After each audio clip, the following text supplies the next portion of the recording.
Outlet Liquor is your place to buy a case. Stock up and save when you shop the lowest prices available every day at Outlet Liquor. You never have to wait for a sale. The more you buy, the more you save. Only at Outlet Liquor. What's your outlet?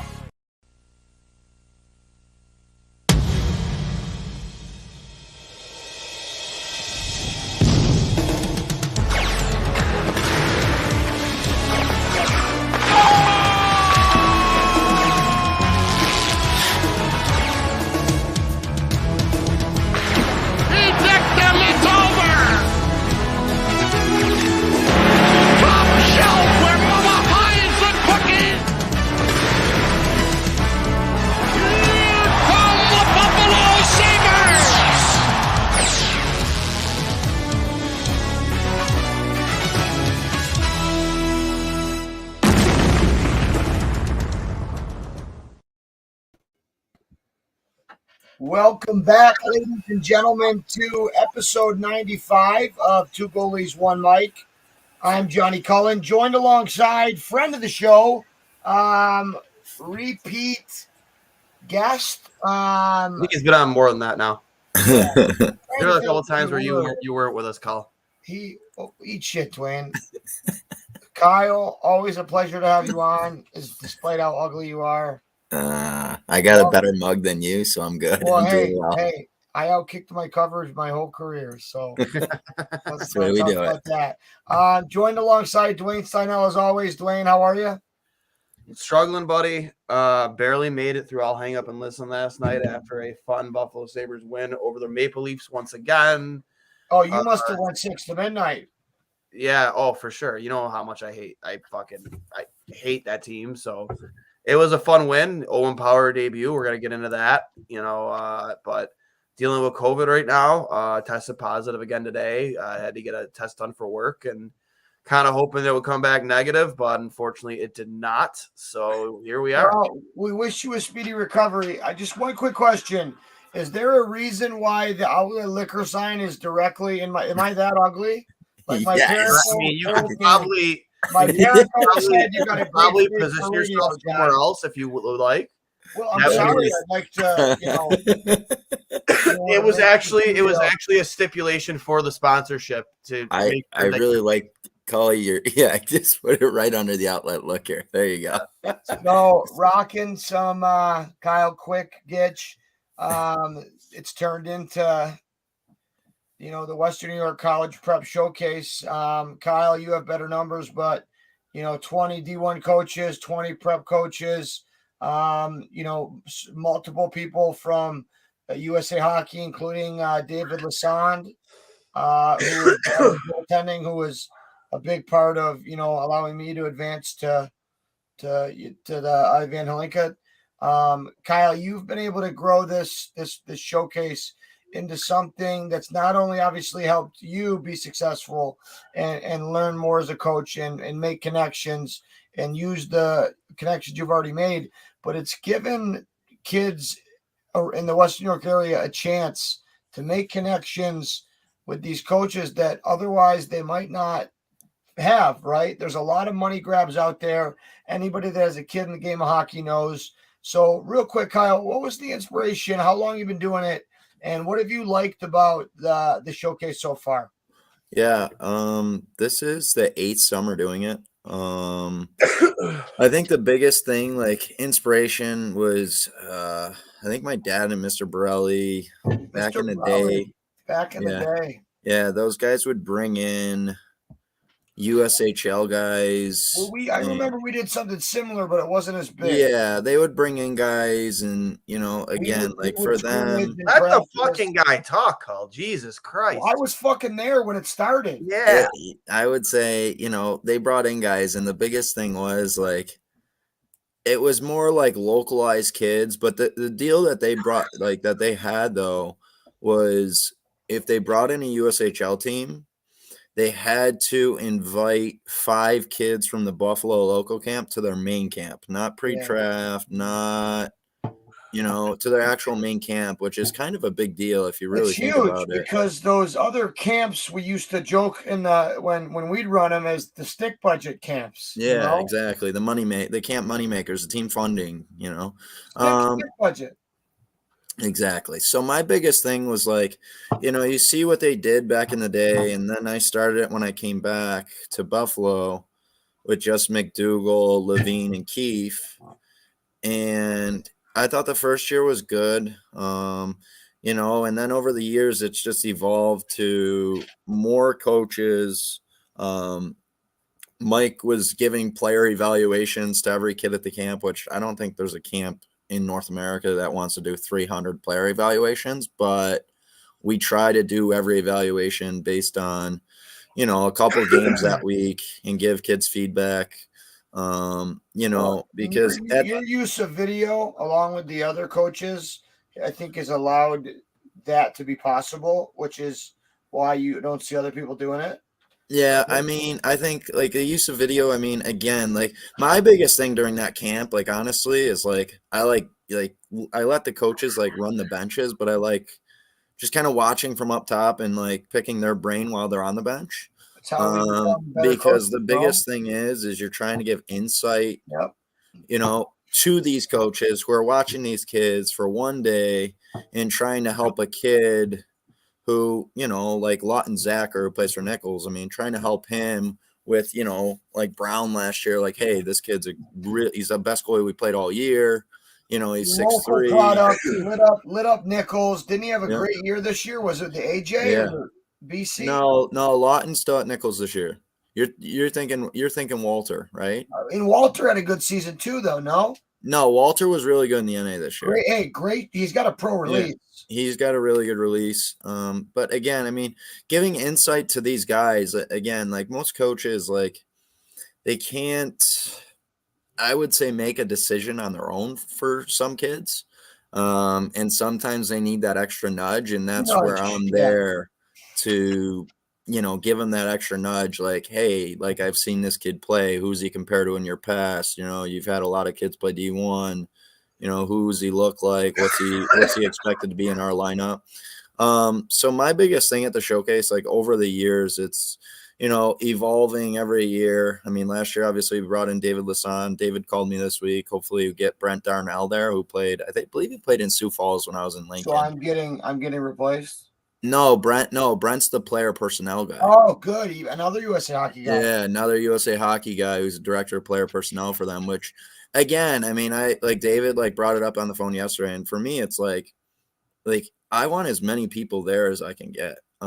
Because at the end of the day, it's about one thing. It's about the kids. And, if we can get more younger kids there for a guy like that coming in town, like people don't realize, like, when we're up in that room, John, and we're all talking, like these kids' names are being like talked about. And then during the season, it's a lot easier to get looked at when we're all talking. Now they're on the radar, right? Yeah. So like and you hit the nail on the head. And what I was trying to get at and why I appreciate it so much, and Western New York hockey players and parents should appreciate it, is it's a lot of work that goes into making something like this run.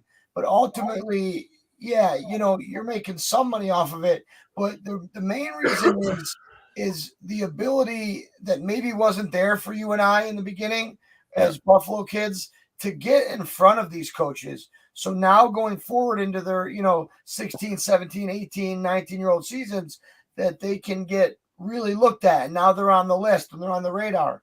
And you've done such a good job with helping kids from the area, and your resume speaks for yourself. So I'm sorry, Dwayne, I had to bring up the showcase. I'll be a part of it this year. I'm looking forward to it. For any kids that is it full yet, or we still are you carrying pucks? What do you mean? Off, Dwayne. Is he carrying? Oh, Johnny. Oh, Johnny. Honestly, like I think for John, like it's all, and for anyone, like I tell other coaches in the area, it's like it's all about networking. Yeah.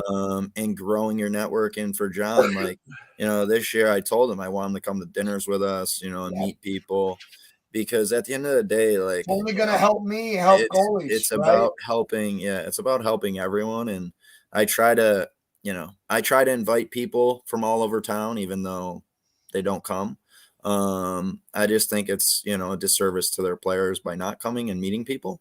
But hey, let me stop you right there. Is that not to point any fingers or making enemies with Lemaire's or whoever's at Canisius, but isn't that an indictment on how the Atlantic is the worst league in the No, I'm not talking those. No, those guys come. I'm talking like youth coaches to make connections. I'm saying. Oh yeah, it's Like a again, no-brainer. Niagara, Canisius, they used to be hesitant on participating, but now I know people on their coaching staffs that one guy came from Holy Cross, Mobley to Canisius, and he's like, when is it? He came to our playdowns games. Again, I think like Phelan and Lammers at Niagara, they're really, they I'm came a to our big state Lemaire's games. fan. I think he Yeah. does it the right way. I think Yeah. he's a mini John Cooper in a sense. Yeah, 100%. So at the end of the day, like, I just think it's about networking, as Dwayne, if we can get Johnny to push some pucks, I may shoot a puck at him, but Pull the old Mr. Clendenning while I'm picking up pucks, break one of my exactly. ribs again. Yeah, exactly. But again, I just really You need think people like to score on. Just look no further than here. But yeah, it's all networking though. Like for anyone that wants to come coaches and just meet people, it's all about that for me. And I think the more people that know people, the better off this area is, whatever level it is. And that's really my biggest satisfaction with it now, is just trying to get more people to push kids on.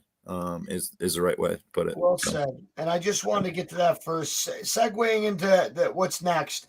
Dwayne, obviously, a lot of news. Owen Power signing his contract with Michigan losing and Denver coming back in stunning fashion to rob Mankato, Minnesota State, from their first ever title. Can we just real quick before we get into that? Is anyone surprised by any chance, especially with the Michigan kids, that literally it was barely 12 hours later that they signed, that they didn't take a couple of days with the boys just to I honestly wouldn't happen until Monday. I would say they lost to the number one team in the country in overtime. Yeah, but I think the biggest thing that I would tell you on that is they all went back for one reason, and that was to win. Yep. And when that's done, it's time to move on. Yeah, you gotta be selfish. And again, anyone that has played college or seen guys sign, it's as quickly as they can because they want to, one, get on with their pro career. Two, it's about timing. Can they get in the lineup with a team right away? At whatever level it is, between NHL down to the AHL and coast. I mean, it's any level, but they want to go as quickly as they can because the more teams that get gobbled up, obviously that's later on into it. Then all those guys, they're all NHL players, but still, they're gonna get out as quickly as they can to get to where they want to be. I was tempted to call into WGR, and Dwayne, this is something I want to talk to you about. With Power's debut, and when you look at our top four defensemen between Powers, Yoki Haru, Samuelson, and Dahlin, you got three lefties and a righty. So one of the three is going to have to play the right side. Yep. The one reason why I liked Dahlin last night is it allows him, when he's able to get the puck and keep the puck in or rush that side, is as a lefty, he gets that weak side cut across, which Kyle was a staple of yours offensively for years, right? Where he can, come up the ice on his side as a right-handed defenseman, but as a lefty, he's cutting across to his forehand, right? Yeah. And when I think of Power, one of the things I like best about him is that defensively, his best skill is when the puck comes up the wall to his left side, he's able to get all the way up before the red line and jump that rim. Tighten that gap really quick. He closes. That's something that he's good at that I haven't seen in a long time. So I think you keep him on that left side because I liked him with that. I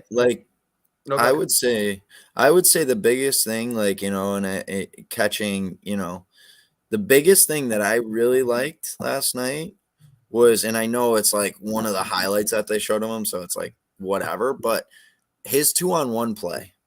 It was Young so kids, simple, but so good. yeah. But Who? like the biggest thing with Owen. that is Owen Power. he didn't go down. He didn't No. go down on a knee. He didn't go down on his belly. It's the worst thing for a goalie when you do that shit because Kyle, it's going to hit you and go in. What did we used to run? If you're closer to the puck carrier, you're going to take him and stay on your feet and force a perfect pass through your legs. But the biggest thing with him is his stick. His stick, his reach became it was 2, then 1. So Giordano as a D is thinking, fuck, he's coming at me. Then he went back to 2, and literally Giordano put it on his stick. Yeah. Because like the biggest thing as a defenseman, young kids aren't taught this, is like depending on who you're going against. I mean, if you're going against like, the top guys in the league, you got to make like that read. they're like, you still have to make them think, but like you're really not going to do much. Now they have to make the perfect pass. But if you're going against a guy like Giordano, he's good offensively, but as soon as you start getting his brain going in a tight space, he's fucked. Well, like he's not going to execute a pass like 2-on-1, right? And it comes down to reading who you're going up against, and Owen Power to be able to do that. We saw that in the World Championships and the World Juniors, more so at the World Championships because he was doing it against older players. But his ability to read plays defensively and stay on his feet and use his, I always say, good gaps, good sticks. Owen Power exudes that, right? Yep. And I've been pleasantly surprised. I knew he was going to make an impact, but it's exciting to have the kids starting to fill in the farm. Now, eventually, I want to get into Jack Quinn and JJ Peterka and where they fit in next year. But going back to Power's performance, Dwayne, I know it's bring up that you play covered a lot. What did you take away from Power's signing? From his debut, from his signing down Yeah, to just debut. the excitement around it, how he handled it. I love his interviews. He's all business. I just think he's only going to make Darlene better, and Darlene has already shown that he's taking the next step. It's going to take pressure off Darlene, that's for sure. No, not only that, it's going to help with Granato's matchups, especially at home. Well, yeah, that's why I mentioned earlier. I love that pairing of Darlene and Samuelson. I think that has some legs to be really good. Well, now you're Samuelson's are you and Power? I mean, there's a lot that you can improve there. I'm not even sold on Yoki Haru, if you're asking me. I think there's a lot left on the table there for him. I think there's a lot left to be desired compared to what we've seen from him in the past. He hasn't been very consistent. Well, he had a great year last year on a bad team. Yes. And I agree with you. Maybe we jumped the gun with him a little bit, but he's a serviceable top 4 in the National. And I think put in the right situation, which Granato has done great, I think that he'll do well. That's what I'm kind of trying to tee you guys up for. If let's just assume, Power, Yoki Haru, Darlene, and Samuelson, what's our best top 4, and who's going to be the lefty to switch to righty? Well, here, let me just to go back. When you say he's all business, I agree. If you you watch the video they did of him, I guess now they're passing around the game saber. There's a sheath saber that the player of the game gets after the game. They gave it to Owen, which I haven't seen that actually for the Sabres in quite some time. The last time I think that's one of those things that you keep in house as best you can. Well, but they used to do like a bear. I remember like the fireman's helmet, or like the New York would do like the Broadway coat, like different things. We used to do some fun shit in junior. I'm gonna seriously get a bell every time you cut in on somebody. I'm gonna ding it. Well, who's that guy? I'm gonna ding it. We're gonna get the Cully dinger. The Cully, go behind that. We gotta put you behind the outlet liquor sign when you do that. We're just gonna start digging a little of those little hotel bell. Fucking Wilson from Home Improvement. But yeah, right. But no. So, but the last time I saw one of those, I think John Scott was wearing it. That's how long it's been since I think. We fans have really had to look into that locker room to see any type of camaraderie. But they gave it to Owen Power, rightfully so. It was his NHL debut. He played very well, but he was a man of few words. He said, "Let's go, boys. Let's go get another win," and that was it. And on to the next one, baby. Yeah, but you see it in his play out there too. He's not he's not very flashy. He plays well in his own end, but he's not afraid to be aggressive. And that was my one question going into that. Will Granato, with all the hype around him making his debut, especially in Toronto where his entire family's in attendance, like will there be a little bit of a leash on him? Are they going to tell him to go play his game, or are they going to say, hey man, don't get too excited out there, not scale him back, but tell him to play a simple game. And when they had that 4-on-4 in the first period, they had Power out there with Dahlin, and Power right off the faceoff went right to the net. He was literally just coasting right to the net and crashing the net. I'm like, now at least now there's no leash on him. Like Granato's telling him, go out there, play your game. That's what made him successful at Michigan. That's who he is. And you're right, Wayne. And we've gone through so many coaches. I'm going to throw this at you guys. And Kyle, I know you agree with me here. I was tempted to call in and pull a Dwayne and call in to Shope and the Bulldog, but it absolutely matters.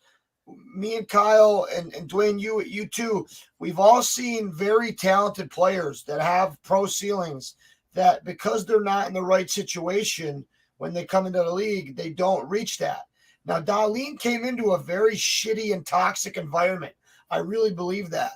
Now, 100%. Would we have liked to have seen him develop quicker? Yes, but I feel like, Power's coming into a team that's led by future captain Alex Tuck. We'll get to that in a minute.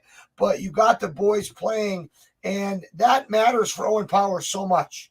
And we've also seen that with Dahlin's play. And credit to Granato and the whole staff and for allowing Dahlin to, I always say, removing Ralph's handcuffs, right? Yep. Letting Dahlin be Dahlin. There's so many simple, beautiful plays from him, and he's now at a career high with points and goals and assists. It's fun for me to see a guy like Dahlin that may get overshadowed with all this power talk. But Kyle, when you look at Dahlin's game from, his start to last year to this year, what has he gotten back to that's made him the all-star that he is right now? I think, again, like a guy like him, like you guys, John, you just talked about something like the power stuff. I think that helps Dahlin because he's not being looked at like, okay, pressure. Everyone this year is like, what have Sabre fans been saying since the draft last year? Where's Owen Power? What's he thinking? What's he doing? The pressure and the spotlight is kind of shifting a little bit to Power versus a couple of years ago. It's on Dahlin. So every play, not that type of guy. Yeah, and Dahlin, like, he's getting scrutinized and he's a young kid. So you're like what's going on here? There's no vets in the room to kind of take that limelight away from him. So now you see Dahlin this year excelling at just getting back to his style, which is a puck moving defenseman that, he's not like overly like crazy gifted, like running a power play. He's not. He's good. He's very talented. Excellent skater. He can move got the puck. Good shot. Yeah, and can move the puck the ice really well. Yeah. But you're right. He's not one of those power play D that are in the league like Matt Green, like whatever, 5 years ago. Or John Carlson with the Caps, 3-4 years ago. Dahlin is a lot more, and I think he's getting back to that stuff. And again, the stick play, his stick placement. Yeah, but who's right there to pick it up? What'd you say? Who's right there? Power played that beautifully, but who's right there to, backtracking to the near post to pick up that, broken up pass rebound? 26. Who was it? Who was it? Dahlin? Was it? Yeah. Again, but my biggest thing with Dahlin, guys, is, he's getting back to fundamentals of just playing and enjoying it. And you're seeing that because he's got guys in the room who actually probably care about him versus guys who didn't. And again, I think that's a big part of it. But at the end of the day, like what you're going to see out of Dahlin, I would tell you guys that after this year, you're going to see an incredible jump next year. Because what you're going to see is, again, more stuff shifted to Power, and Dahlin's kind of still going to be in the background, and he's going to have Probably, I would say 65 points next year. I would just throw that out there. I mean, he was probably pushing, if he didn't have the slow start this year, I mean, he's probably pushing 55 points this year. He's at 46 with the 2-point night last night with what, like 10 or 11 games still left in the season. I mean, even if he isn't a point a game player, he's still possibly looking at like. But when have we seen this grow? Like we're finally starting to see Rasmus Dahlin be the player that we expect him to be. You want to know what it is for me? The biggest thing, not even just what's going on in the locker room with the family atmosphere, just like really them finally becoming a family. First time in a long time we've seen a Sabres team look like they're becoming a family. Is structure, the coaching, the staff. Like people don't even, like the people criticize him the most don't even look at the big picture and know Don Granato is his third head coach in his 4-year NHL career. Like 3 head coaches. That's insane to ask a kid, no matter how good he is or how high his ceiling is, to go through 3 head coaches, 3 systems, 3 defensive schemes, and expect him to play at the level of a first overall pick. From I'm sorry, it's just it's not going to happen. And there's an adjustment period for each one of those head coaches. And same thing with Granato. Like he came in late at the end of the season, things started to pick up. They started slow this year, and now since maybe the 2 weeks leading into the All-Star break and everything after it, he has been absolutely elite. Yeah. So what it comes down to me is exciting night for Buffalo hockey. Owen Power signs, right? If you go back to Portillo, for all the people that went nuts on, online on social media about Portillo being the next Cal Peterson, if you go back to an interview he did with his Swedish newspaper at 14 when he first made Team Sweden, he left the camp, he came home, and he told his parents, "I like school too much to just give it up." So they came up with a plan with their agent starting then that instead of developing through the Swedish elite leagues like a lot of the Swedes do, he looked into the USHL and getting to the NCAA because education's important to him. And we all know that on our show, Cully. He even said it on our show. Yeah, exactly. But Kyle, you know as well as I do that you can, as long as you get your first 3 done, you can pretty much graduate that at the end of that NHL season. Or AHL season. So I'm fine with it. I don't think Portillo is ready to be in the National League. No, I think it's UPL's year next year to put up or shut up. And, maybe we go out and get a 1B, or if Craigie wants to come back, whatever. Tokarski can go play in the minors. That kid from St. Louis, UC? No, they're signing him. Bennington's going to be the one to go. You think so? They signed 100%. They signed Bennington that big contract though. Yeah, and they're going to try to move that contract, but they're done with Bennington. I mean, I'm not surprised that's the direction they decided to go, but I mean, goalie contracts are. I'm not sure what is his yearly number. Like is 6.5. Yes, that's what I thought. I know it's over 6. Goalie contracts, high goalie contracts. Those are tough to move. I mean. Yeah, but again, I think you get a suitable partner in the Sabres that need a goalie, and we're going to get something in return for taking on that contract too. They might even have to eat like 9/10 of it. I want to shift back to something. We talked about Power. We talked about Dahlin. I've been extremely impressed with Samuelson's play. Got a lot of jam. Yep. Now, at Tampa Bay, was he a -4? Yes. You're seeing the growing pains, right? But like he's shown me more good than bad, and at a young age, I like what I see. I feel like we're in such a better spot without Ristolainen, without some of these other anchors on the back end to switch that and to talk about the Sabres being a real threat. We look at our forwards for next year. There's been some rumors floating around about Hinostroza's extension. Now, here's a guy that's had his best season of his career, right? Don Granato's a big part of that. My question to you guys is this. Granato came out and said that, is it safe to say that we all know that Quinn's going to be in the opening day lineup next year? Yes. Now, Peterka, when asked, I remember at training camp, Granato said he was one of the best 12 forwards, which hypothetically means that he makes the team. but him and Kevin made a decision that he was another year in the A, which I'm fine with. But I think Peterka's in that roster next year. Yeah, but again, like you got to think this summer, guys. Like a guy, like okay, let's just say they signed Hinostroza back. Okay. Yep. Now you're adding Quinn and Peterka. Okay. There's So too many now buttons. let's just say your top 3 lines are pretty well set. Let's say I think they need to pick up one more piece, but in that, I think they're going to move Middlestat.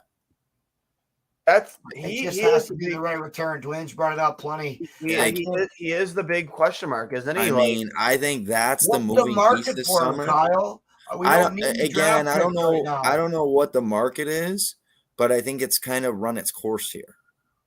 I would go back. What year was Middlestat drafted?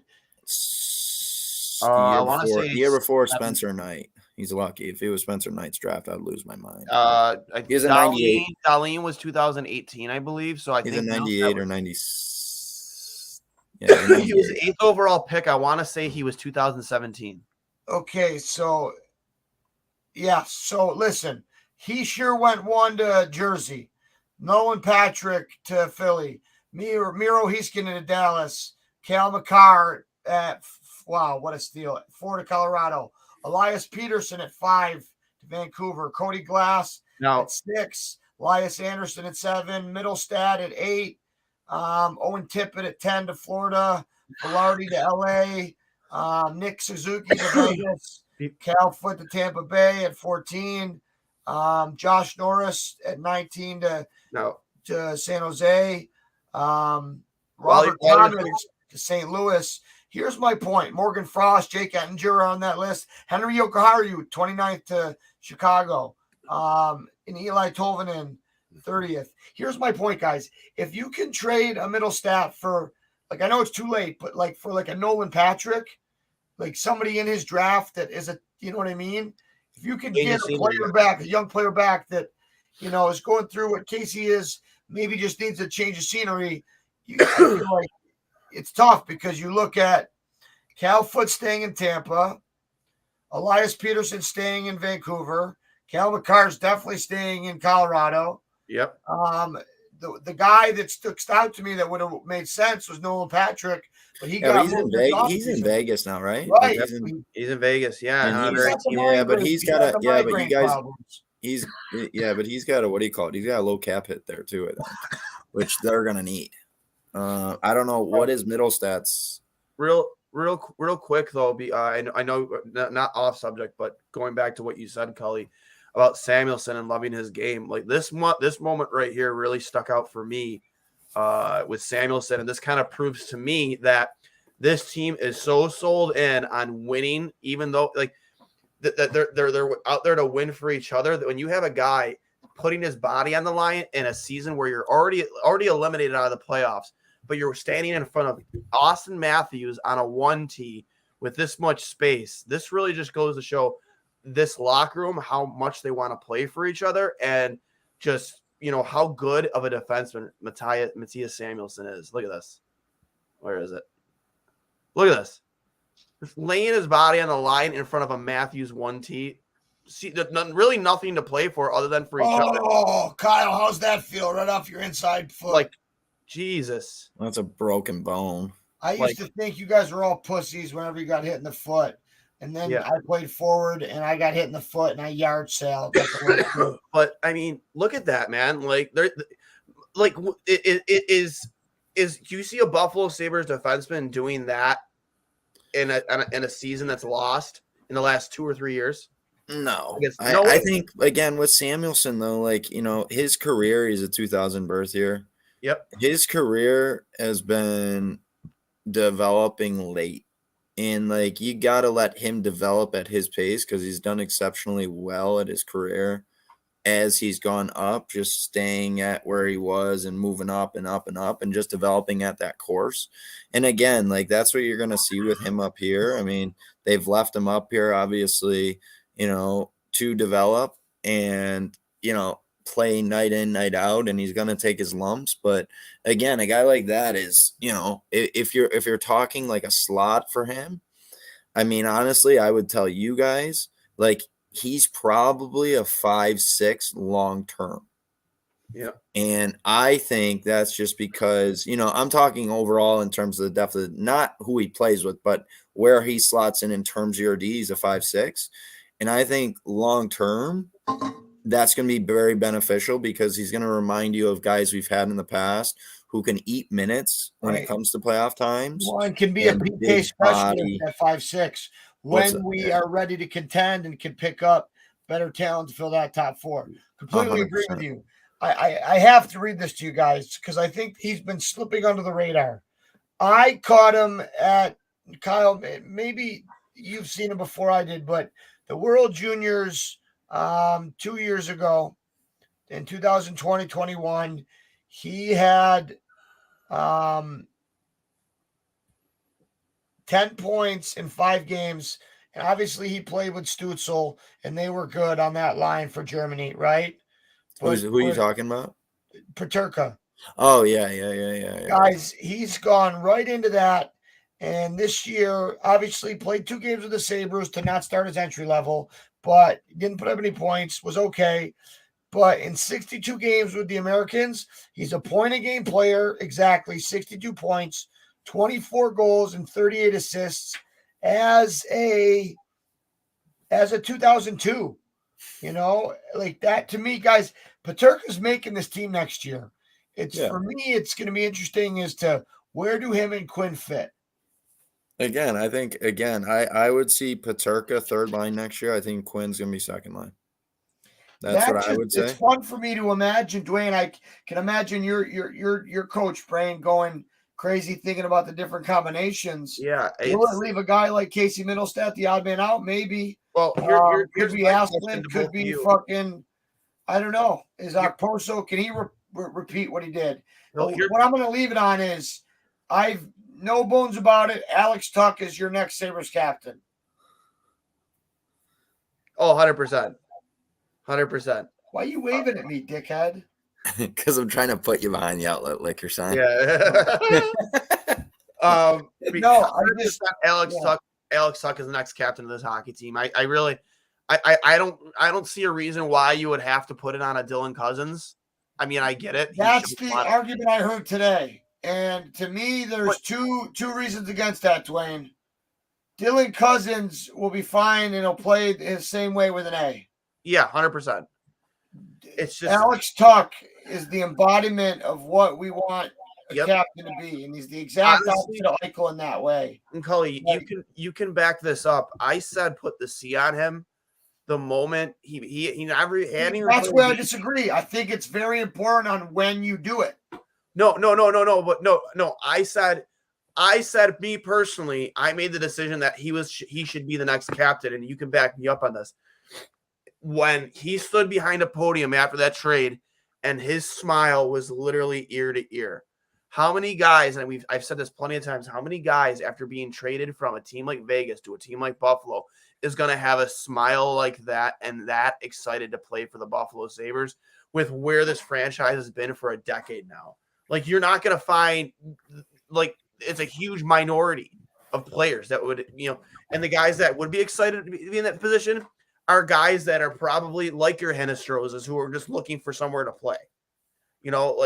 To have a guy like Alex Tuch who's just that pumped to be here and to lead and to be a part of this, the solution here, that right there said to me, like, that guy needs to be the captain. And it also helps that he lived next door to Tim Connolly and that he's from the area. So, yeah, I mean, to hear him say that this was a dream for him, that was my selling point right there for the C.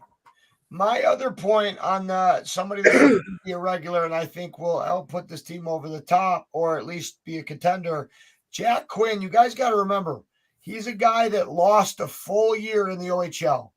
Comes into his first AHL year dealing with, what was it?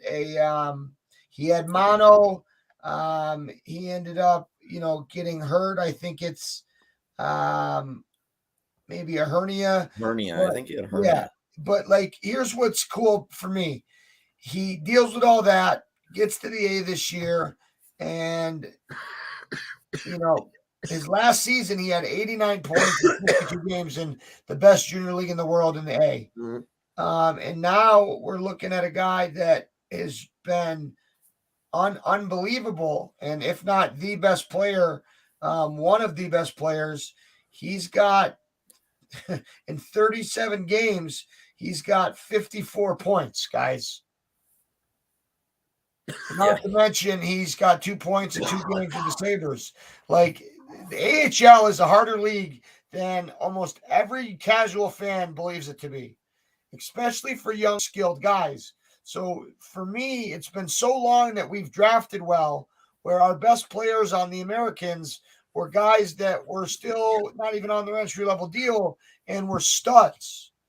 Yeah. You know, you take 2 of those and they're only making like their ELC. Now that gives you creative flexibility, you know, as a GM to fill in those pieces. Whether, Kyle, like you mentioned, it's getting a right shot D that bumps Samuelson down to a 5-6, right? Like, I just think it's going to be interesting. The main question for me, guys, and not to beat a dead horse, it all depends on who's in that. Yep. Look at what we've been able to do with Craig Anderson. This is a 41-year-old man, well past his prime. But when he makes the saves he needs to make early, he's kept us in hockey games. And had he been healthy the whole year, I seriously think, I don't think we're a playoff team, but I think we're like 10 to 8 points. You know what I mean? Yeah. Like, yeah. I really do. Now, hindsight's 2020. I just want to say this, Cully, just piggybacking off your point. I got absolutely roasted a couple weeks ago for making that exact point on Twitter by the analytics people that are a part of Sabres Twitter. The people that, and again, how many times have we had this conversation? Said, I respect it. I understand its need for it. But you said you always articulate it best. I can never remember how to articulate it. It has a place in the game. Yes. And will it help coaches and power plays and PKs and certain trends? Yes. Is it the be-all, end-all stat, Corsi? No. Because hockey is a game of controlled chaos.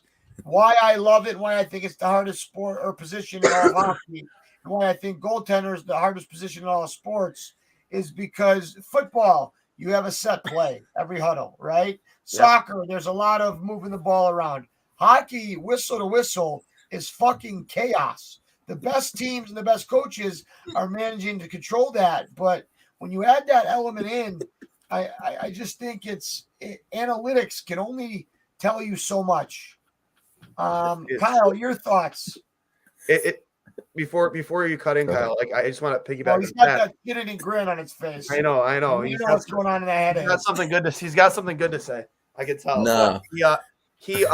But you know, they look at hockey through a lens, and most of them have never actually played the game to know that it isn't just the game. There's a game within the game. And like you said, it is a very controlled and sometimes uncontrolled chaos that goes on out there. And it's very unpredictable. Like, there are things that a chart and a graph can't read about the game of hockey. And it just, when it comes to goaltending, man, like I've said it on the show before, there's only one other position, in my opinion, that's comparable when it comes to being the pressure of a goalie. It's a pitcher in baseball. You're literally, like, you could have a bad inning. You could have a bad inning in baseball, and you could give up 8 runs, and right away, your percentage of winning is like at 1 or 2%. A goalie could have a bad 5 minutes and give up 3 or 4 goals. Immediately, your percentage of winning is down to like very low odds. Whereas any other player on the ice, you could have a couple bad shifts, but you have chances to go out there and redeem yourself the next time you're out on the ice. Your teammates can lift you up, or, you know, pick up or make up for your mistakes. Nobody can. Very few. There are very few situations where a player can make up for a goalie's mistakes, and we saw that so many times with the Buffalo Sabres. This team went 7-31 without Craig Anderson when he was hurt. 7-31. Obviously, there's the Karski's washed up, and I'm better than him right now. Aaron Dell, Tokarski, Malcolm Subban, like, they're just like, you know, those guys are AHL, ECHL level below NHL replacement goalies. That's all we need to leave it at. Yeah. I need to hear from Kyle what was going on in that children head of yours. Well, there's a couple things. I just, I, I think, to what you're talking about, I think, Buffalo has been a spot where goalie has been a draft pick, and that's been the best goalie here. Now, for us to get an elite goalie, I mean, it's a draft pick or a trade. Free agency is very hard with goalies to come here on deals and get them here without overpaying. Now, in saying that, I mean, there's a lot of goalies that are kind of in that 32 to 34 year age that will be exceptional goalies here for a gap year. Now, what you said earlier, Colin, is like a UPL. I'm not a big UPL guy. But he had double hip surgery at 20. Well, again, I mean, I had hip surgery twice on the one hip, and I don't move the same way. So being a goalie to have both done, and I know that he's rebounded, but that's a red flag to me. No, I mean, so to sit here and say again, I know the one PA I work with, he's like, UPL, and he's all these years, UPL, and it's like, it's not an answer to me.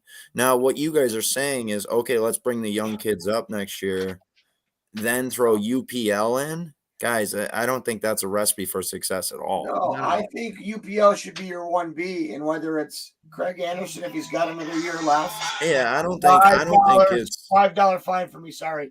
I don't think it's Craig Anderson though. You need to find someone on a trade. Coming off a hip surgery himself, but again, Kyle, you even said you're going to overpay on that market.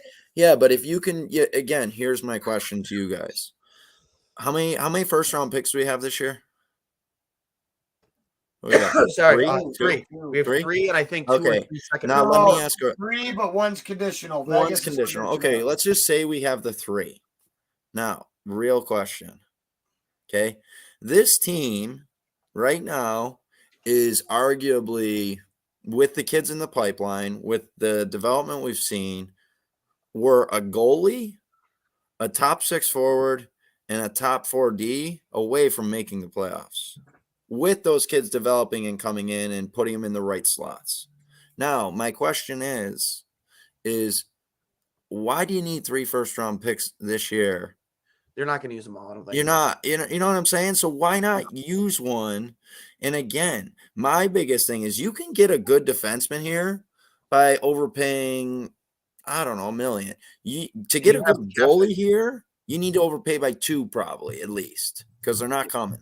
I just with the way things have gone to age too. You look at the goalie market; it's not super sexy this year. Korpisalo probably near the top. Yeah, again, coming off of a hip surgery on his latter half of his career, right? So my question is, you need to trade an asset, Middlestat, first rounder, for a legitimate goalie. Because here's the thing: what are we buying? What are we really buying time for? Is it UPL or is it Portillo Levi? Because my thing is, you need more than a stopgap for a year if you're saying UPL. And Levi and Portillo are going to need time in the minors to develop to what Ryan Miller, let's say, was. Okay, if that's what we're eventually getting to with this young core, like you're eventually trying to rely on one of those two. Now, so again, my opinion is, a guy like Middlestat, I mean, okay, he's expendable. One of the first-round picks is expendable. Now, can you get a goalie for something like that? Probably get a decent one. Now, again, because someone like, and I'm not saying, you were talking about Bennington earlier. You trade that. Bennington. I'll be right back. Keep going. Oh, boy. He's gone. See you later. So, but again, my biggest thing is I really think this team can really make a push next year, not just make the playoffs. Because you're talking about like the lockout year of what happened in that year, and then when Vanek, Pominville, Roy all came up. You're looking at something like that, but we're only missing a couple of pieces if you really start thinking about it. that was a perfect storm for them too, Yeah, man. That lockout year. It 100%, really was. 100%. Perfect. And you But had a goalie like Ryan Miller who played all 4 years college, had one of the best, if not the best, career goalie has ever had in the NCAA. yeah, And Hobie Baker winner. Like, you know, you saw his numbers compared to Levi's numbers this year; they were very close. And here's my thing: is I have a couple questions about this team next year. Obviously the goaltending. I'm not willing to trade a first round pick like we did with Robin Leonard to get a goalie. no, that was a really bad trade. Robin Leonard was a dud. If it's for the right goalie, sure, on the right at the right number. But we have the ability to weaponize our cap space right now. So it's I'm not too worried about what overpaying players right now. Yeah, well, no, you're not. As the term is right, because Yeah, you got to have terms right and stuff like that. I agree. Portillo will be here in 2 years. Who? Levi and/or Portillo will be an option within 2 to 3 years. Not in Buffalo. Dude, I think you're wrong. Okay. I think they both have a higher ceiling than UPL. Yeah, I'm not. No, but I'm not debating that. I'm debating their development. Like, if you're saying they're going to be in the NHL in a couple of years, like, you're throwing away the development window that they had, that Ryan Miller had. I'd say closer to 3. I would say 3 years, Colin. Well, you got 1. 2 to 3, guys. I didn't say fucking 2, and it has to be 2. You said 2. I said 2 to 3. Line the tape. Here's my question. Here's my question. To step away from the goaltending side of things, I have 2 questions. I've been very, very, very critical of this guy, and rightfully so. And I'm not the only one. But he has been on fire over the last 3 weeks. Brought to you by Outlet Liquor. Brought to you by Outlet Liquor. 8%. Big boys. Yeah. Okay. Victor Olefson. Victor Olefson is a guy that we've really criticized for not being a great 200-foot player. That's not who he is. No, it's not. He's not good in his own end, and he's kind of just a perimeter shooter. He doesn't go in and score score like a Jeff Skinner score. But here's what you're getting to on that. You're bringing up Peterka, Quinn. You're bringing up Krebs. Those are becoming your perimeter guys because that power play formation changes when you have that offensive IQ coming into the lineup. So I think becomes expendable. You're right. Yes, he's got the best police on the team. Yeah, he's going to be gone because there's just too many guys. Like, you're talking about a guy. Yeah.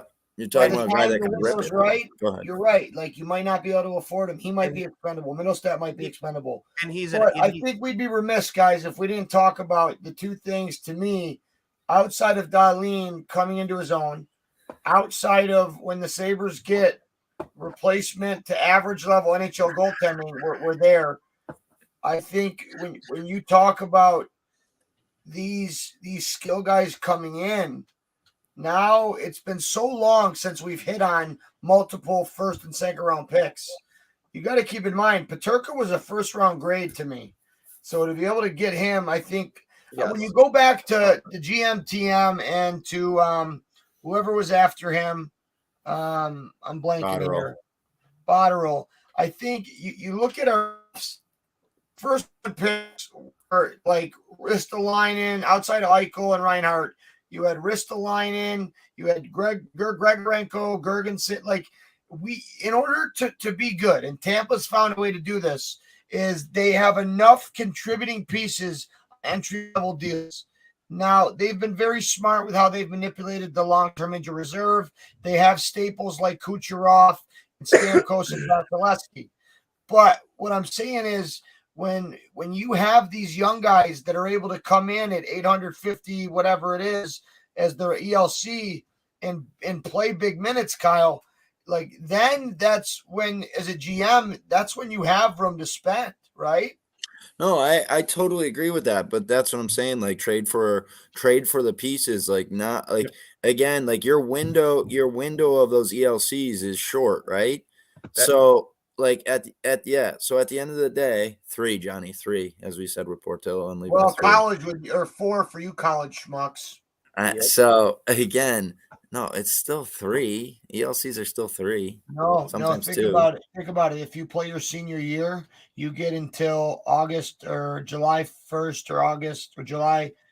You can play 4 years after you're drafted, and you get until Yeah, but you August. still have a 3-year deal coming in, right? It was a True, 2-year true. deal. Your entry level's 3. Yeah, you're Yeah, right. it's still a 3-year deal. You play 4 years, but it's still They a 3-year changed deal. that. They changed that in the 2010 CBA or 2013 CBA. But my point to this is, okay, they're going to have a window, okay? Let's say the window opens next year. Okay? Now, it's not a year to say, "Oh, let's just run it off for UPL." That's not a year to do that. I mean, in my opinion, you need to bring in a legitimate goaltender to give the team confidence that has proven he's won at that level. So they have confidence to play looser. You know, you're talking about young kids in the lineup. I mean, there's going to be some lumps where that guy is going to understand, hey, like tonight, Samuelson's -4. Hey, cheer him up on the plane ride home. I've been there, done that, seen that. That is a veteran goalie doing that, not a guy who's young. And again, you could say, oh, well, you got Craig Anderson. Dude, Craig Anderson's 42 next year. Like, he's not doing that either. I mean, like, he's past it. You can't expect Craig Anderson to be that same guy. All right, guys, I'll give you your options then. Here's all your free UFAs. Trades. No, hold on. I'll do UFAs first. Marc-Andre Fleury at 37. Okay. Mikko Koskinen he's making 4.5. Darcy Kumper, who I imagine is going to re-sign in Colorado unless they go first round and out. They're my dark horse to win the cup. Thomas Greiss, I don't think he's the guy. Halak, he's not the guy.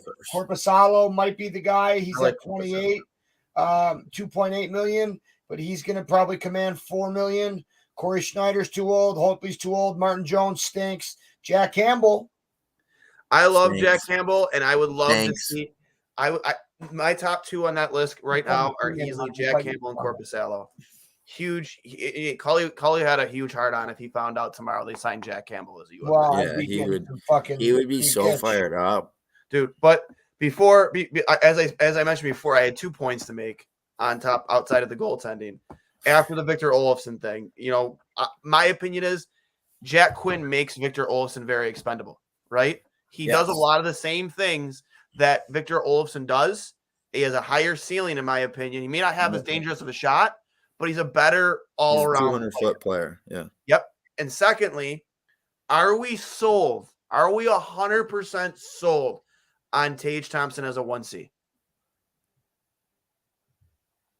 Yeah. Because there is one guy. Yes. If we bring in another center, that only makes us deeper because the best teams that win the Stanley Cup I agree. have a first and second center that can both play. 100%. Players. I agree. And there's one guy that's been on the trade market on and off up in Vancouver that can play both up the middle and on the wing.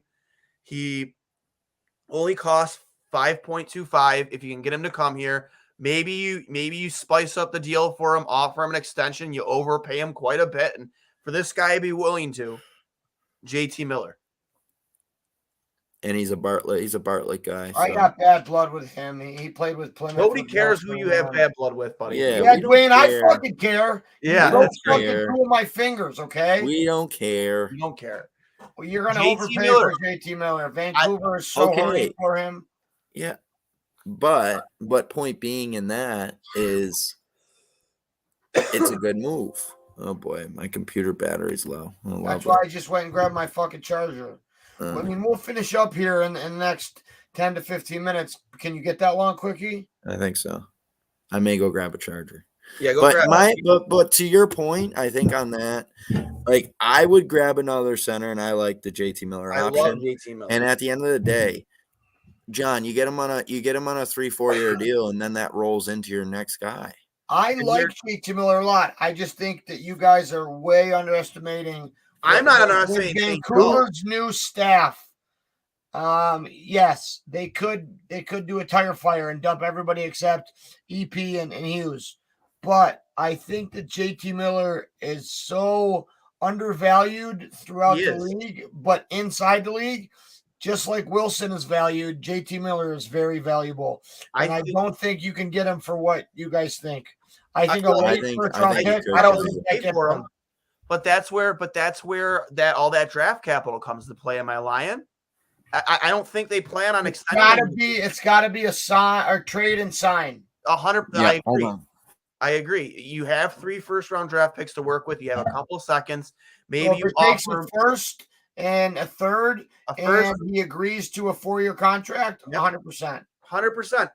And that gives you, like you said, Cully, that ability to your depth. Like your depth. Now you have an interchangeable 1C situation where you could have JT Miller be your 1C, maybe even depending on matchups. You can interchange those two guys. Or maybe it's not working out. Maybe you throw JT Miller on the wing some nights. He can play both positions. Like, I just love the idea of bringing a guy like him who really just hasn't really been given a fair shake in this league. He was in Tampa, and then he shipped a fair shake. He's been dominating Vancouver. Yeah, but why not keep him around? Why haven't they extended him? He should be a part of the solution. They just went through a complete regime change. Yeah. They got to pay EP. They got to pay Hughes. They just paid, or they are going to pay Thatcher Demko. I'd love to be a fly in the wall of Vancouver's their GM room. How much 100%. Do they value JT Miller? I love his game. I think he's a leader. I think he would fit well in with this room. He's already a veteran. He's been in a couple different rooms, including a winning locker room like Tampa Bay. And, I think there's a huge value, not just on the ice, but off the ice, to bring JT Miller into this locker room. He's a 29-year-old. He was first round pick. He's making $6 million. He is signed through 2023. His cap hit is 5.25. So to me, again, Dwayne, it'd have to be if we're giving up those assets, he'd have to agree to at least a 2 to 3 year extension to take him through to 25. Yeah. I don't think giving up a first I don't even think giving up a first is enough just to get JT Miller services for.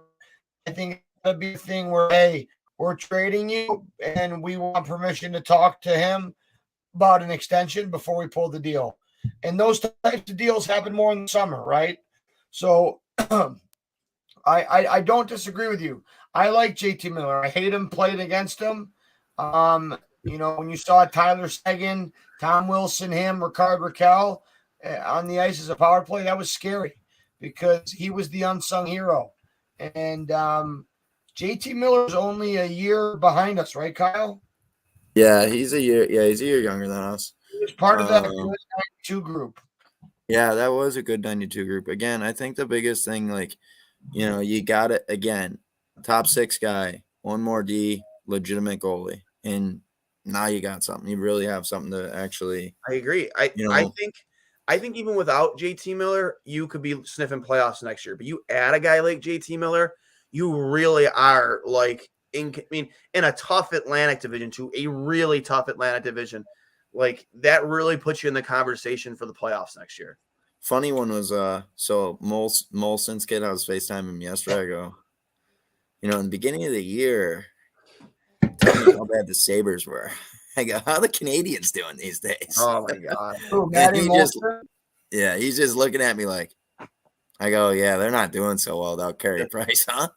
Again, but that's like a guy like that, okay? Obviously Montreal is in too, though. Huh? Shea Weber too, though. Yeah, but Montreal is Montreal is going to be in a total rebuild. Why they got rid of Toffoli. Guys, okay. One before we move on from JT Miller. He did spend only 1 year in the OHL, and that's when 2011-12 when I was in his division when he was with Plymouth. He put up 62 points in 61 games. You know where he was? 40 points against Windsor. Prior to that, with Don Granato with the U.S. National Development Team program. There's the connection, baby. Let's start it off. Let's start the rumors right here on Two Goalies, One Mic. JT Miller to Buffalo. John? I heard the rumor he had 40 points against Windsor that year. Probably did. I was not good against that group of 4. Tom Wilson put his ass in my face. Rakell on one side, Sagan on the other. and JT Miller as the bumper. It was just not a good look for Cole. Apparently, Yeah. Christian Bauer thinks JT Miller's kind of dusty. Not gonna lie. Okay. Well, hey, Christian Bauer, that's a friend of mine, and Kyle knows who he is. Christian, Nichols is kind of dusty. go play marbles on the 219. Well, Okay. Christian, Marbles on the 219. that's great. You got enough, Christian. hey, to Maybe steal a some line hogs, from Herb some Brooks. hogs. You got enough to worry about your own game, Rizzo. Hit the Christian gym, Bauer, Christian. make sure you're subscribed to the YouTube channel. I want to see more comments. I love, yeah. Go play I marbles. was with If we Christian's can get older Bauer brother, fired Cam, up, today. it could get going here. I was with Christian's brother, Cam, today. Cam, he played in the Go J this year. He started off in the NA. You know who I'm talking about, Kyle. Cam's a great kid. Bauer family's great. Christian's at Nichols. But Christian, for you to pop in, buddy, next time I see you, there's going to be a pine cone on your seat. So Yeah. just be ready for it. Yeah. Make sure No, subscribe to the channel, bud. I love the comments. JT Miller, no, probably thank you, Christian. But JT Miller is not dusty. He's very good, and I think he is undervalued. Look at what New York's made a big step this year, right? What is one of the undercover moves that they made that allowed them to not get pushed around? Ryan Reeves. Right, like this, and Delorier going to, what was it, Minnesota? Yeah. Like those help, and think about this. You guys have saw like what happened with Anaheim once Delorier got traded, and I think it was Zegras or Torrieri got dummied from behind, and there was all that talk about that. Like you got a guy like Delorier on your roster, that shit ain't happening, you know. I don't like Hayden as a hockey player. I like that he's willing to drop the mitts, but I also like that you guys got like Tage Thompson and Dylan Cousins, like we saw in the Winter Classic. The day of when I played, you needed it. He's probably rated a 42. No, 62. 62. Get it right, you fuck. Who is this? I'm in NHL 09, NHL 10, 11, and 12. Oh, Jesus. Here we go. This has got to be this right here. This literally right here is going to be the thumbnail for the episode. That's fine, Dwayne. Hey, well, you go create your own player. EA Sports, I'm in the game, bitch. Oh, yeah. I don't care, man. I stink. I call you. I think you got a tremendous fan club, and that I love that they get in on you. I'm happy that no one chimes in on me because I know those kids. They're afraid you control their ice time. Well, yeah. After our first game at after our first game at Nationals, I was ready to kill someone. Hey, I'm not envious. I don't. Hey, I miss being a head coach. It was like I don't miss being a coach. It was like the Happy Gilmore scene, where he talks about putting the rake in the forest. Like I kicked the garbage can and it landed flat. Might have hit a kid, but landed flat. I was just putting it back with its family. Yeah, it just landed back in its normal spot. Yes. I'd be remiss if we didn't point out Kyle coming off of 18U AAA National Championship last season. This past year, you made the Nationals. I know you came up short. You lost in the semis to St. Louis Blues 2-1. Take us through really quick. Just, that's a lot of hockey. I really do feel like you matched up better with the eventual champions. And if you would have found a way through that semis, you would have won. What was it? What was that semi game like? Was it just one of those games where you couldn't buy a bounce? Preface it. So when I was on with Dwayne St. and Louis Cam has a big team.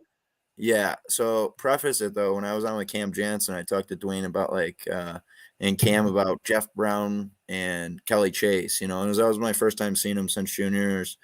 And my biggest thing was I knew and Bauer. And my biggest thing, go back to drywalling, Bauer. my biggest thing was, this team is going to be the best structured team we played. They were heavy. They were Midwest type. I know Chaser's kid was like 6'4", 210. Did they go cross And corner? they had or they had a did they but they rim had it a to the heavy weak lineup. side? Huh? Did they go cross corner or did they rim? No, they were rimming, but like again, like the biggest thing is like they weren't even they were forechecking hard. Our D were able to give it up, but the issue was the neutral zone. We couldn't come through with pace. They gummed it up, and we just had no flow. So the game itself for us, I mean, they scored like 3 minutes in on Chaser's kid shot it from the point deflection in. They're just like, oh boy, here we go. And about halfway through the game, I looked over at Jim Dickey, and I go, this one ain't going our way, And again, it's crazy, like you get to the third, it's still 1-0. So Love you, Bauer. Make sure you yeah, subscribe, Bauer. Eric, you're awesome. 2 goalies on So, my but it's 1-0, and I didn't realize the third period, guys, like it's a 20-minute period. It went by, I felt like in 5 minutes. When did you tie it? Well, I looked up at the clock with 3 minutes left, and I'm like, is that say 13 or is that a 3? And I'm like, holy shit, like the whole period's gone. And somehow their best defenseman literally turned the puck over at their blue line. Our guy went in, ripped one low far side. As I said in the pre-scout, please shoot blocker. We did it once, and we scored. Yeah. Now, we're going to overtime, and again, like they cut the ice, and I feel pretty good about it. Because he just scored and you had them on your heels a little bit. I mean, they took it to us in terms of like just possession, but we were coming. We had a lot of chances. We just couldn't connect. 30 seconds in, Ritzy and DiMarcico get a break, a 2-on-1. Oh. And if DiMar cuts to the middle and rips it, probably game over. And he shoots from out wide, and it's like, oh, it's one of those like, oh, what are you doing? And again, I mean, fucking Bauer. So, again, my biggest thing, like, I talk about this all the time, and we talk about this with the Sabres. Your top line has to be your top line. Yep. And your our best top line, players, Bob Boone always said, your best players have to be your best players. Our top line was -2 in a 2-1 game. Yeah. And, nothing against them. I mean, they didn't play bad, but they just didn't have the flow. And it was just one of those games where, they're gripping the sticks or trying to do too much, and it just didn't go their way. But Cole, you said it again, before. why I hate the 1-game series. That's why I love juniors and pro. Like one and done. Like sometimes the better team doesn't win. Right? Yeah, 100%. So again, the goal against trying to make you feel better, but take me through the overtime winner for them. So the goal against in overtime, they dumped one in. 2D, go back. One's getting forechecked hard behind the net. He kind of fans on the puck, so their guy's with him, like directly with him. And again, I will tell you this. Their forechecker who got hit with the puck shouldn't have been there. They fucked up the forecheck, which was another story. So our center came down, so we still had the puck, tried rimming it, hit their forechecker who was in the wrong spot in the chest on the other side behind the net. It dropped down right at his feet, which never happens. Goes back to the other side of the net, to the triangle up front, goal. Now, me on the bench, again, I put that was the DiMarcico line, Ritzy and Walshy, and Z and Weston were out. So literally, your top line is out. So, I'm looking the other way, trying to figure out who's going next. And then I just hear, I'm like, what the, like, I didn't even see it. So, obviously on the ride home, you go through it.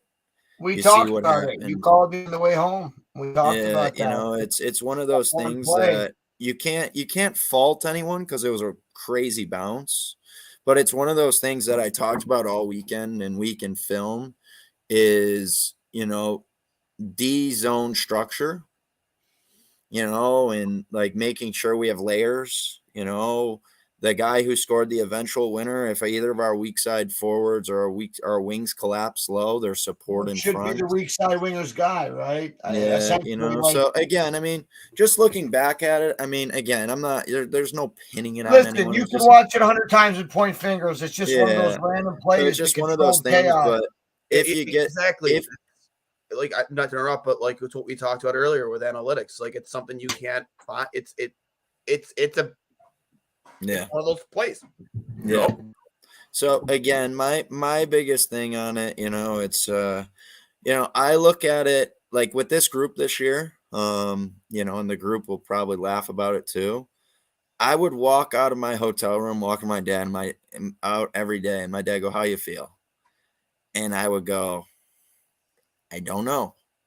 It was that type of group where if they went, they went. And when we had, I would say, like those tough bounce games where teams were playing heavy against us, it was tough sledding. We could win those games, but it was tough Yeah, sledding. So, but when but anytime a team tried to run and gun with you, you guys, we that's would when take it to them. you were dominant, and that's why I Yeah, looked at we the would just take finals, it to them. It was the and structure that would have piece of the been. other You teams agreed was that finals game would have been more of your type of style. 100% because we matched up. They had Cam O'Neill Well, and you Stephanie. played Mount They St. had Charles, one. They right? had one line that they would run, And and they we would were just very run it good. against them. Brownie after the St. Louis game, he goes, "It's not a secret what we did. Like they for some reason we were a higher Odd that seed." middle zone took away your speed, right? Yeah, but Your like at the end countering. of the day, like the thing that I don't like about it is like we were the higher seed, we won our bracket, and somehow we were the away team. So they were able to match They all their got lines, last change. which made no sense. Wait, Like I what? don't under, What? yeah. Hey, So USA Hockey. yeah, You got to answer to that. I don't like yeah. that. Like we were the top seed coming out of there. They were the second seed, and somehow we were, still That's a clerical error that could have had a huge impact on the game. But hey, 100%. But I but wanted to congratulate you on a great season to yeah, go from number one and to Couple be clips. number three in the country in back-to-back years. That's not too fucking shabby. Couple clicks for Quickie. I think yeah, it, and that's the reason why I wore the hoodie and the reason why I want you on. And for all the young hockey players listening, it's not just that, Kyle's one of my best friends and lifelong teammates. He goes down to, he does the right thing for the players. And I'll be happy to be working with him a little bit more this year. It's probably 10 years in the making, but excited for what you're able to do for the kids here, Kyle. And I can't wait for 5-10 years from now when we got, Ronzi and other guys of yours in the show. And it's just going to be fun to see. And wanted to congratulate you on a great season. I know as a head coach and those overtime, do or die games, like you said, you got a fixed line and one bad bounce hits a guy in the chest. Instead of going to the wall, it goes in front of them. They go across the road with a pass. Backside triangle guy is there. Boom, game over. Season over. yeah. But you've done a great job with that whole group. I know you're going to run it back. I'm excited to be part of the Regals family a little bit more. Hope to get some swag. As you can see, I'm wearing an East Coast Militia hat. Should be a Regals hat, but no, Kyle, congrats on a great season. Yeah, I wanted to get that in. my biggest thing, Coley, though, it's like, you go through these years, and every group is different. I will tell you, after states when we lost to Nichols, like I didn't have the feeling that I had like we were done yet. So usually I get pretty emotional at the end because I like the kids. They're good kids. They stay at my house. They become part of my family essentially. Just like when we were alternates to national camp and we'd somehow find a way there. Yeah, 100%. And my biggest thing with these kids is, I just hope, and again, it's funny, you joke around with them. Eventually, I hope that one comes through and does the same thing in their area, and takes it, to that extent. The funniest story at Nationals, and Eric Bauer, if he's listening, will laugh. Jim Dickey does our meal planning for us. Yeah, so I don't look at he's been on some of our summer team stuff. He's a good kid. I never though look at the menu, right? I just say whatever, So I tell parents, hey, just Venmo me $20. You're gonna laugh. Everybody's Venmo me getting $20. So we go to this restaurant, really good restaurant, okay? So we go, the first night I'm pissed off and I'm just like, like these fucking kids, like, we lost the first day. We go there. Again, $20 per kid. I get the bill. $860. Yeah, 40 bucks a plate. I'm looking at it like, oh, this is nice. Now, you know as well as I know, okay, the next day you win. What do you got to do? Got to go back. You got to go back. Well, we did it 5 nights in a row.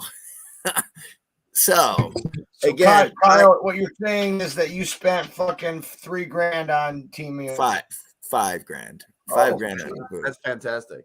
So, but my big thing, guys, and again, like I enjoy the groups that I coach. I really do. I appreciate you, congratulating me on it. Yep. But, again, it's, next year, obviously another year and hopefully make another run and, building that group right now. And it looks to be fun. And every year it's just more and more, I would say, I don't know, like the attachment, to like, it's not like I feel like, I let them down, but like by not winning, I feel like I let them down. Dude, so like if you don't, Kyle, the day you don't feel that is the day you hang up your coaching skate. So like, again, like, after last year, I would tell you guys this, like, it was like, oh, wow, we won, and I feel like, okay, but then you got back to there this year and it was like, we lost. We're that close. Like, why didn't we win? And again, like I would tell you, and it's what the Sabres are starting to see. It's that buy-in. Yep. If we would have had that little more But buy-in. it takes the right coach, takes the right assistant coaches, right? 100%, and Eric Bauer knows. It goes back to, not to interrupt you, but it goes back to the best teams I played on. For not to name names, but at Sarnia, we eat at fucking Subway. At Windsor, we eat at fucking like a steakhouse. You know what I mean? Yeah. Well, like again, it's about I use the equivalent of, if you're gonna race NASCAR, are you gonna put 87 unleaded in, or are you gonna put premium in? You're gonna put premium. I mean, I think the enjoyment I see is I come back home, and Ritzy and Parks and Chapman are here that next day, and obviously Noah's so happy that they're back. And that's like the more exciting part for me is my son's getting older and you see that and that attachment that he gets and, seeing all the kids come through and, we had 3 kids stay with us and, him playing switch with them down here and him coming up. Yeah. The funniest photo, if I could find it, is him. He got hit with a Nerf gun bullet right here. He didn't tell mom. He just gave the thumbs up picture. It's actually, I gotta find it. But again, I mean, those are the things that I really enjoy. Influence your son and be around. It's a family. Dwayne used the term family. You used it too. It's overused cliche in this game, but when it truly does happen, it's special. Kyle, I go back to 4 years ago when I coached USPHL Thunder, and I billeted 3 kids. And my daughters still ask about Jake and Paskey and all those guys and Schweikert, because they were a part of the family, Yeah. And to see them play with my kids, and I had girls, but they were good to them. To see your son be able to be a part of that, it goes back to our childhood, does it not? Chasing Kevin and Danny's foottails. Being at the rink, whether it was watching the games or playing mini stick hockey together, we were blessed to be especially to be a part of watching that 88 group play. I watched the 84 group, which was the Stepniak and the Legios and all those guys. But it just kind of molds you in a way. And the coaches that do it the right way, and I really do feel like Granato is that guy, because think about it. The coaches, the older coaches that have had success are guys that have learned how to communicate to this next wave, this next generation, right? What makes Donnie so good is that he dealt with these 17, 18-year-olds 5-10 years ago, and now they're in the league. And just look at a Tate Thompson, right? Yep. And it's intriguing to see JT Miller he knows Granato from those days. Yep. I think there could be a connection there. I think there could be a connection there. Who was the guy last night? He's another Don Granato kid, little experience that flipped off of Vander Kane. Hartman, Ryan Hartman. Yeah. He's another U.S. Fuck Ryan development. Hartman too. I played against him for a year. He was hate everybody. Who do you like? You like He like played anyone? for Plymouth too, I feel like. He literally scored on you 7 times in one game. We know the I story. did not do well against Plymouth. Okay, let's just get that out there in the open. I was still a 62 overall in EA Sports. The real problem that dropped you to 60 that night. No, the next year it's like they followed me around all summer. This guy hasn't hit the gym once. He's been at the bar every night. My last year in the game, I was 58. They dropped me 4 points. Nice. Do you have the game? Do you still have the game call? No, my parents do on a plaque, but I mean, oh man, cool. God. I'm not that before we end, because I want to talk like a couple minutes of Maple Leafs. How often did you actually play yourself in that game? A lot. No, not as much as you'd think. We played a lot. Yeah, because you sucked.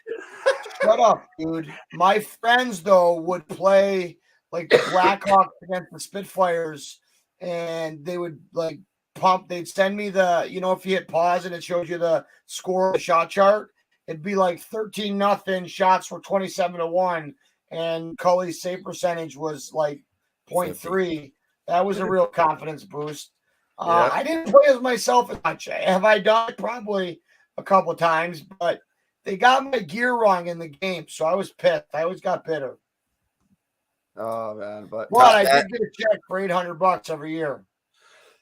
You were unbelievable. You were unbelievable. You, Kyle. Hey, I enjoy your stories, Collie. Sorry, Dwayne. I enjoy him too. I enjoy him too the first time he tells them.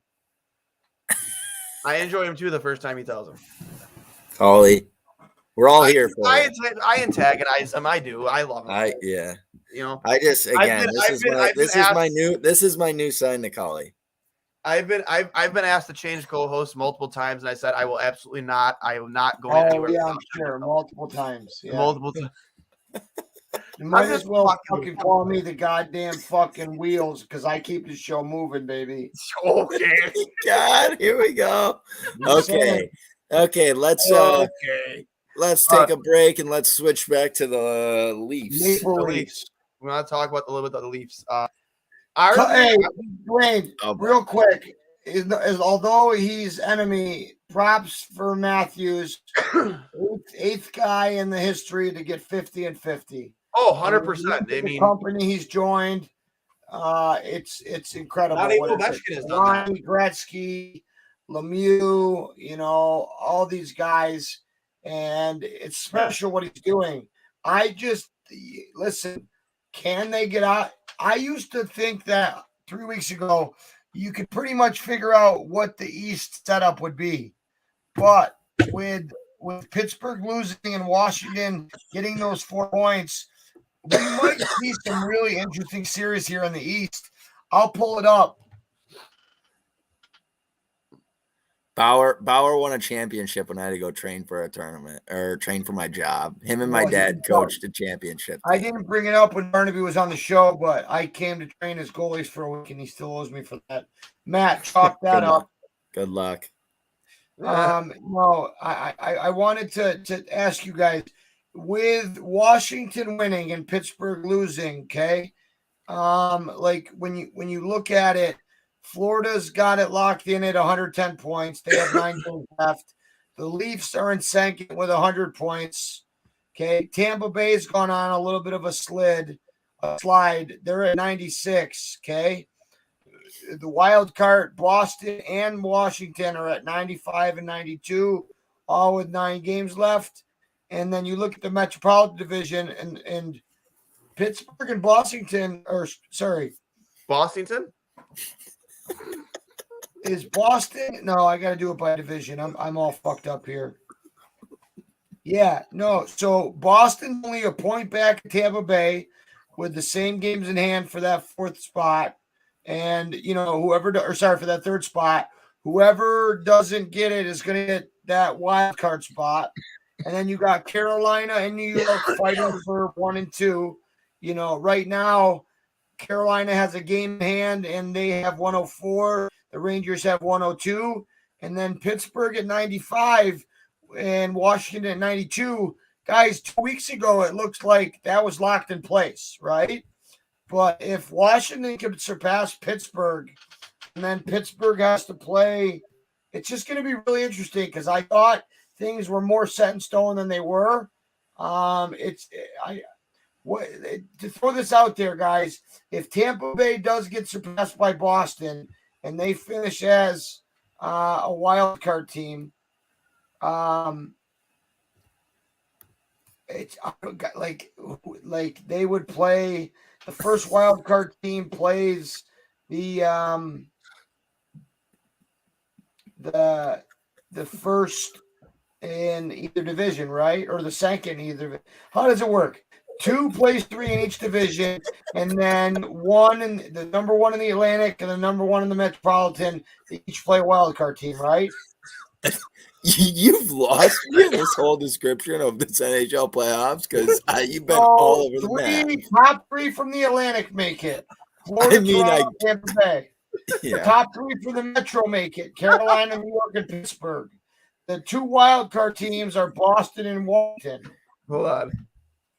2 plays 3 from each division, and the number 1 team plays a wild card team. My point is this: Tampa Bay and Pittsburgh can very well be wild card teams if Boston and Washington catch them respectively. Yeah, I just think it leads to some really interesting matchups. I wish they would go back to the old way, 1 through 8, but I just, again, like the whole, like, I don't know how I feel about this, Metro, Atlantic, wild card thing. I just like the old 1 through 8. No, it was 1 through 8, but 3 divisions. Top 3 teams were the winners of each division, and then the next 5. Yeah, that's what we grew up with. That made fucking sense. Yeah, like this whole, like what you just described just now was like happy, or was it Billy Madison? I'm trying to find perfect. I know, I got you, but I'm just saying, like, that's how hard it is to actually understand, like, what the hell is going on. Like, if they just went back through the 1 through 8, I think it builds more, I don't know, like what am I trying to say? Rivalry, suspense, rivalry, like, you know what I mean? You see, like, you don't get screwed as a 1 seed playing a team that, in the first round that you shouldn't have. Yeah. We've seen that a lot, dude. Tampa Bay versus Florida last year. That should have been a conference final. Instead of that's what I mean, though. Like, I'm not trying to rip on your description. I just think it's funny because I did a bad job. It's so ridiculous, like the way that they do it now, that I'm not a big fan of it, and I won't like.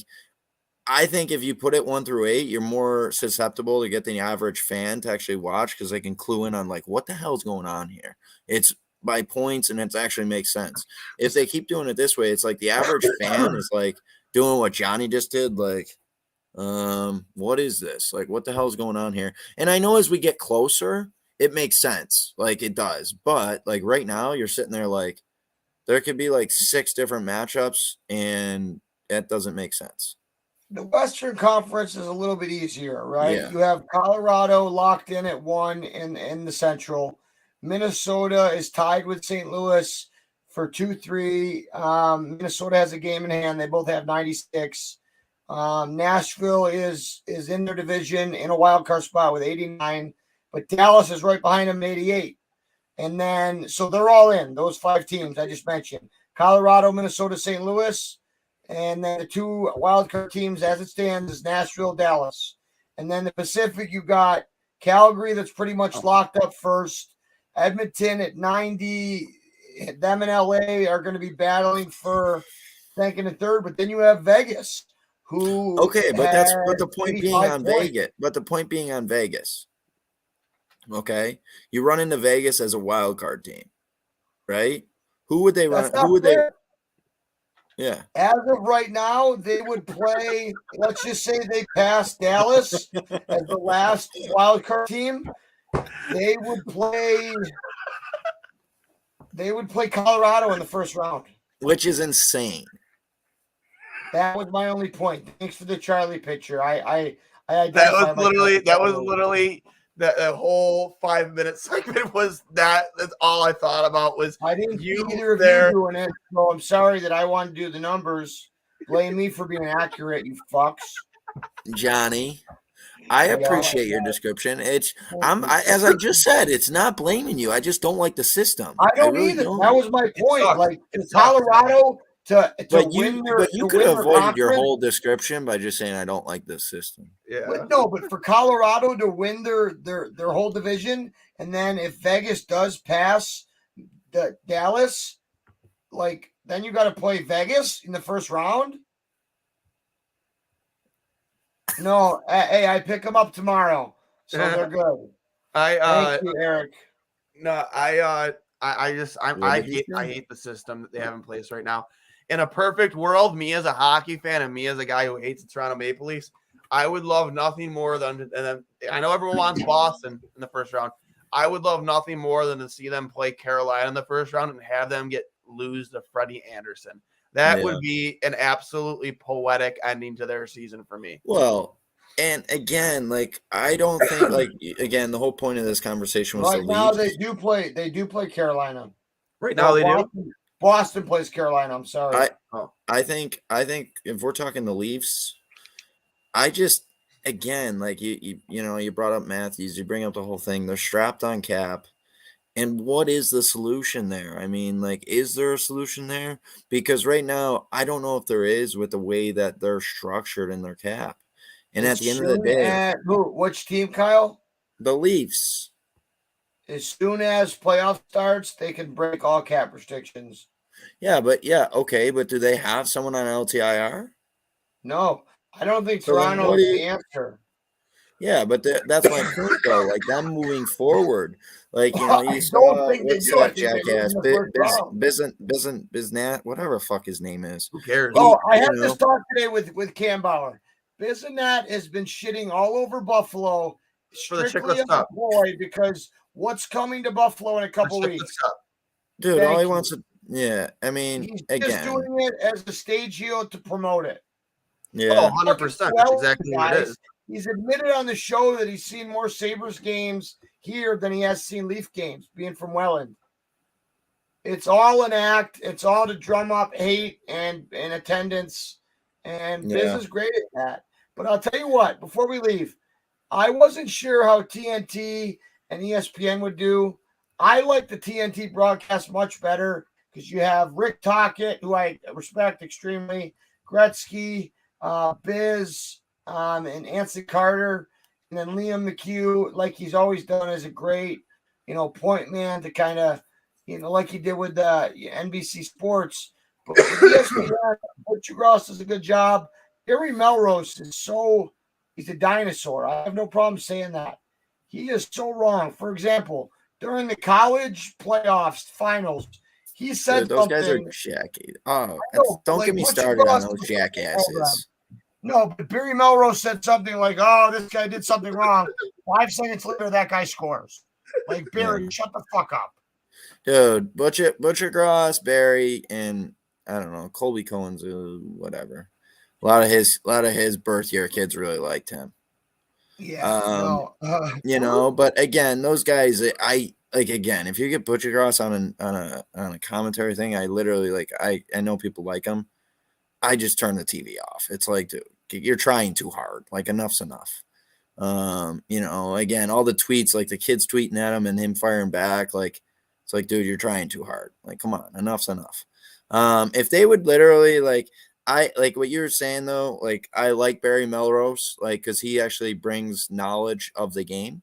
Well, he's kept hockey. Him and Butchie have kept hockey at ESPN through the Yeah, I mean, I get it. But I don't agree with his hockey brain anymore. He's just he's a dinosaur that, listen, old coaches, I'll use your father as an example.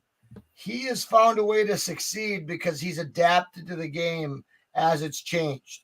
Now, we've lived through the adaptation from 2005 lockout and the goalie gear changes and the clutch and grab, different rules, to 2012, where it made even more penalties on the hooking and the obstruction, right?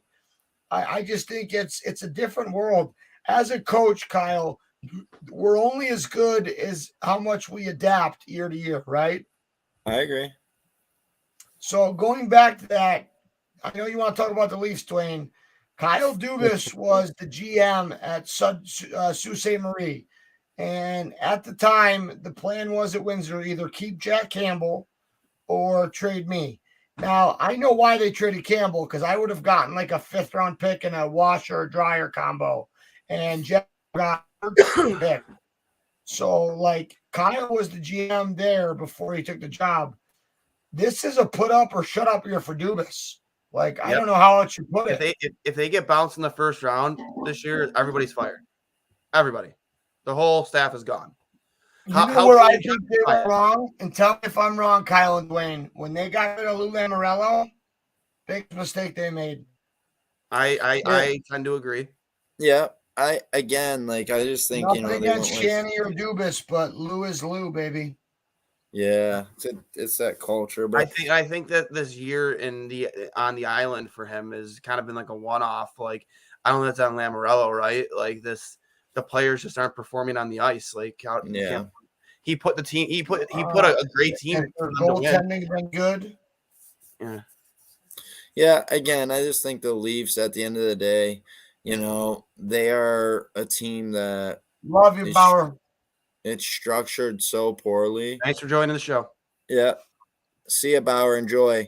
I just think at the end of the day, the Leafs are structured so poorly with the contracts that they have now, and it's hard to get out of that situation now. All that money tied up in 3 players. Guys. Even four if you count Nylander. Yeah, Think about this. If Bunting didn't have the season he did on an entry-level deal, they are that much worse. Yeah. Yeah. You know what I mean? I got one thing to show everybody here real quick before we I do want to touch one more thing at least, but is this video going to put me in jail or no? No. Why would it put you in jail? Well, there's a few out there. Jesus, Coley.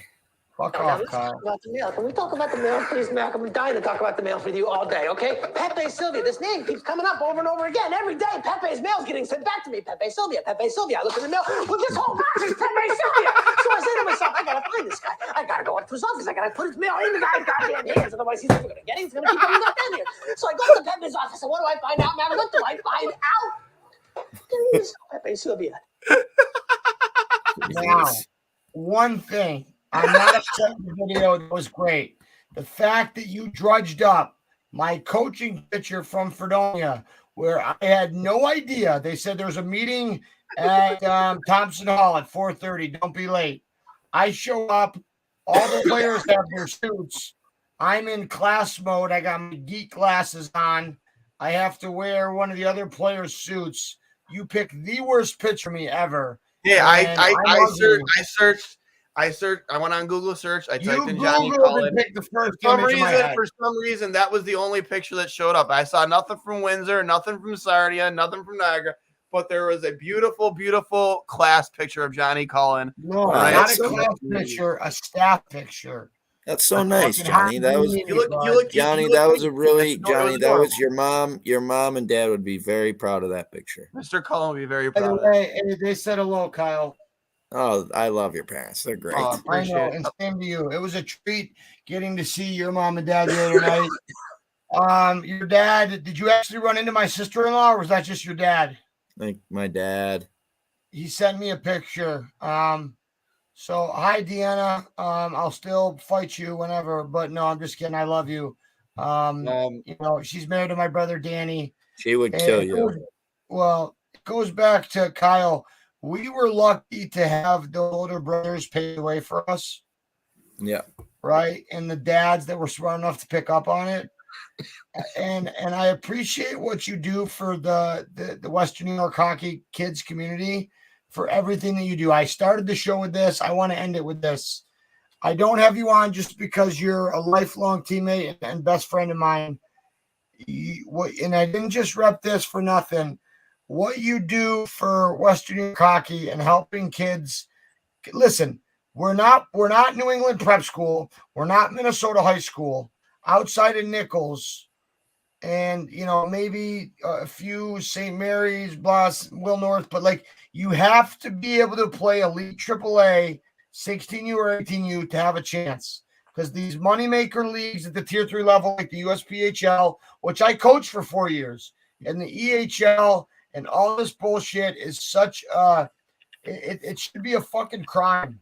I did my last year at school for my film degree. I did a little short called Selling the Dream.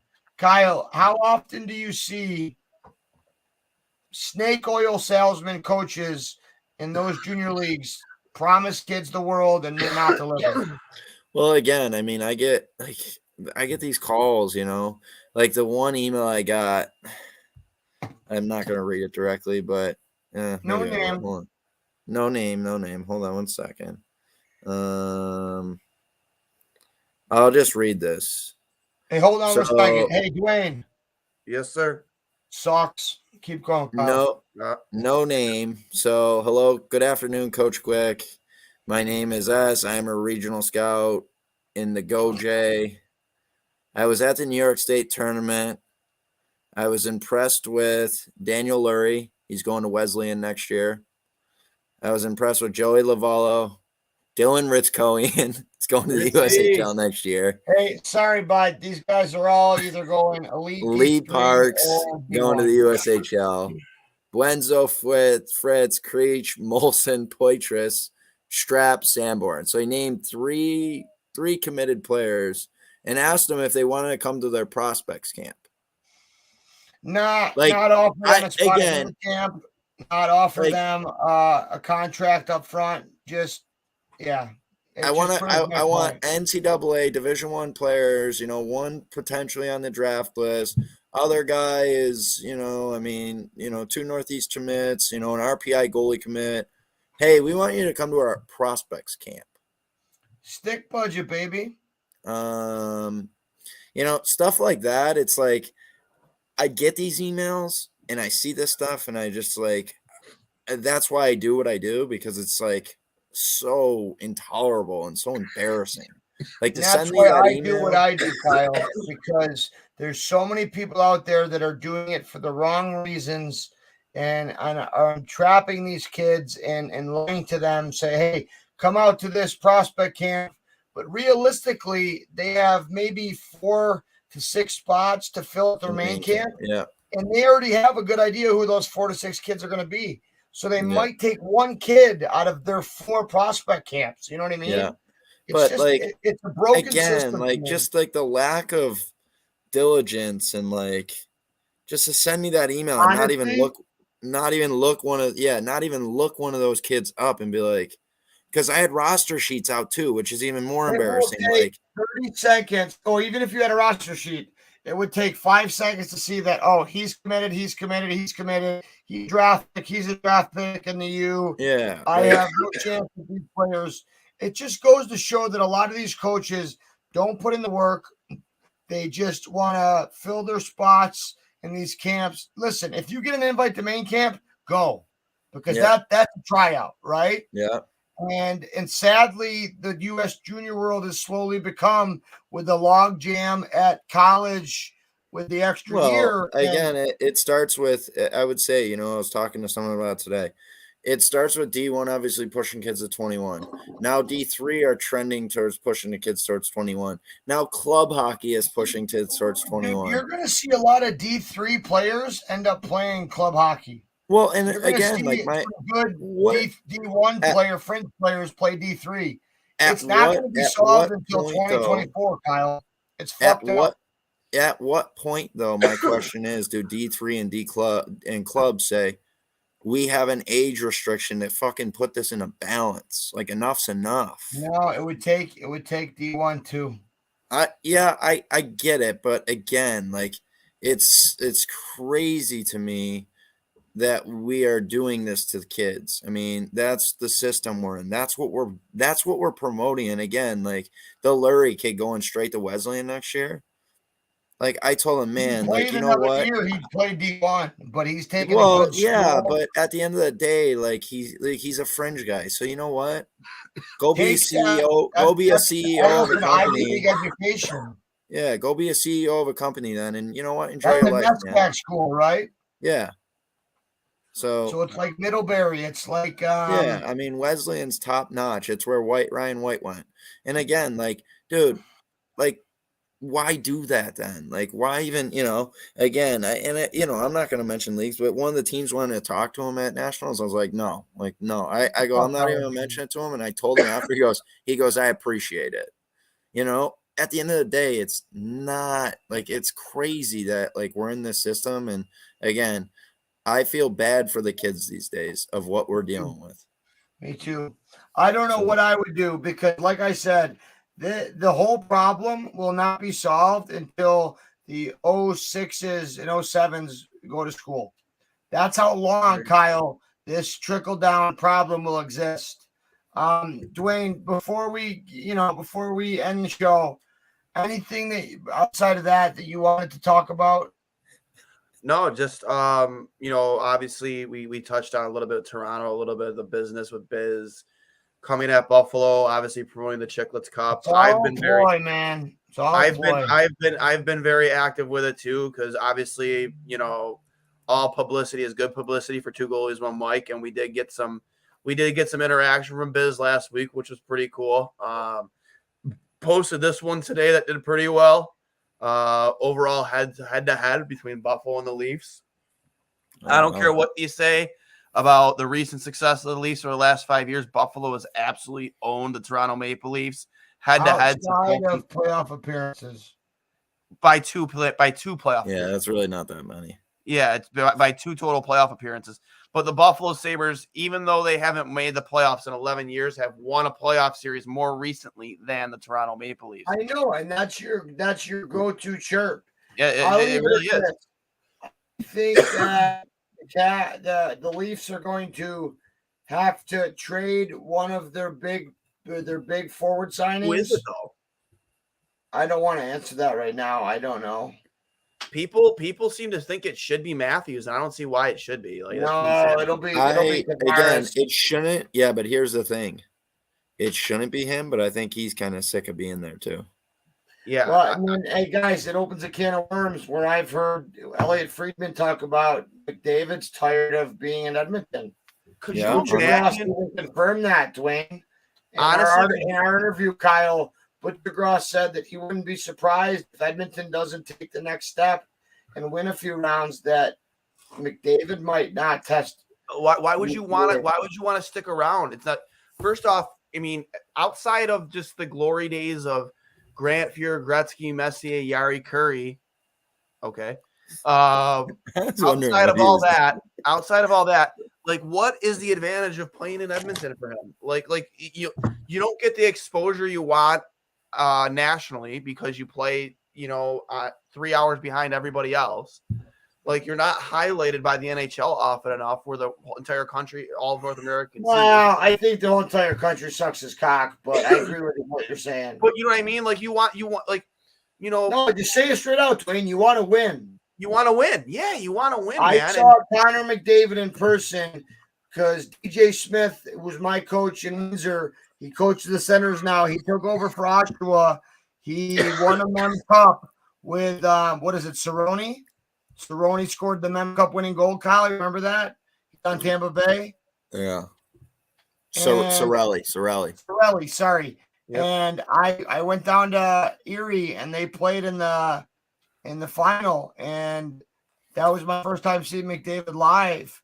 And to see him lose in game 7 or game 6, he was devastated. That man wants to win. And that's the thing that always pissed me off about Eichel, is that, yeah, he wanted to win, but he wasn't willing to be the centerpiece, the 2 foot 100 player to do things. Could you imagine a league where those 3 guys get traded? You know what I mean? Like, that's what we call. That's what we. But that's what we call millennial. You know what I mean? Like, it's insanity. Like, Eichel, then friggin' McDavid, and maybe Matthews. If that were to ever happen, that's mind blowing. That those guys were legitimate franchise players. Yeah, but you're bringing Matthews up another. Won't get traded. McDavid might sign somewhere else when his contract's up. I think that's why he only signed a 5-year deal. Yeah, but you're bringing up you're opening a whole can of worms with that. It's just the generation that they're brought up in, that everyone bows down to all of them, and there's no accountability to any of them if things aren't going wrong. And that's the end of the day. Instant gratification. It's a Yeah. different generation than even when me and you both of us grew up. Where Way listen, different. It's not even close. Kyle, if your dad told us to do something as coach, we would do it. If anybody talked back, specifically me or you, we'd be doing suicides until the end of practice. Push-ups without gloves, Collie. Remember those? Right, or the sit-ups, all the way down. And it's just I have to change my coaching style with goalies because they're not willing to have that accountability. And you deal with it as a head coach, and I did a little bit, but like with this generation, it's sad. Different. Because It's different. listen, Again, 20 years ago, Brian Kavanaugh was slashing players at Canisius D1 in the head, and it took 10 years and a campaign to get him fired. Or now, if you have a coach slash you in the head, it'll be on the news, and he'll get safe sported back into fucking men's league You're hockey. done. You're done. You're done. So. Well, Anyways, before guys. we finish up, what do the Sabres got here coming up? We got the Leafs. I was supposed to go to the game tomorrow with my brother and brother-in-law. Unfortunately, I got to run modified hockey. Hey, wouldn't it have been nice for us to have modified hockey? Those little pricks. Yep. It would have been nice. Kyle, Hamburg going to beat Kenmore, by the way. Buffalo has tomorrow. They're finally back. Not with you in that. They're finally back at home against the Blues. So, and then they play the Flyers on Saturday at home. I'm not sure how many games they have left. Let me take a quick look before we wrap up here. After the 5-2 shellacking of the Maple Leafs, which gotta love that. Gotta love that. Owen Power debut. Gotta love it. 1, 2, 3, 4, 5, 6, 7. 7 games remaining on the schedule. Season finale at home. RJ's final call against Patty Kane and the Blackhawks. That's actually a cool thing. I always noticed that. That's a nice way to end it. And with Kane in town, his whole family will be there, and obviously it'll be probably sold out. That's the guy too. That's probably not in Chicago. Maybe he's not in Chicago after this year. He's I don't gone think after so this either. year. He's gone after this year. I mean, realistically, it's always speculative. Is there ever a chance that he could end up in Buffalo? I don't think so. We'd have to clear 11 mil in cap space. We have 11 million. We can afford him. I just don't think it has nothing to do. It has nothing to do. Close enough to make it worth it? Can we sign him to a 3-year deal? Knowing Darlene's extension's coming up, knowing Power, like it would have to time out perfectly where when his contract's up with us, that's when we pay Cousins, Power, Quinn, Paterka, Thompson, all those. Just stop guys, it before you keep going. There's no chance he plays here. I don't think so either. I Just think we should because end of on everything that. that's We've going had on a here, terrific there's no show. Yeah. We'll lead off with that, but it was phenomenal to see Owen Power's debut. I think you're going to love his game. I think we're going to continue to see more out of Darlene. I think you're foolish if you don't think Alex Tuck's the captain. I think the tricky thing about that is when do you name him captain? Whether it's in the start of next season, whether it's halfway through next season, whether it's the year after, I don't care. But one thing this organization has struggled with is the timing, right? Yep. I don't think Jack was ever made out to be a captain. And this inside information comes from maybe Dwayne, somebody else.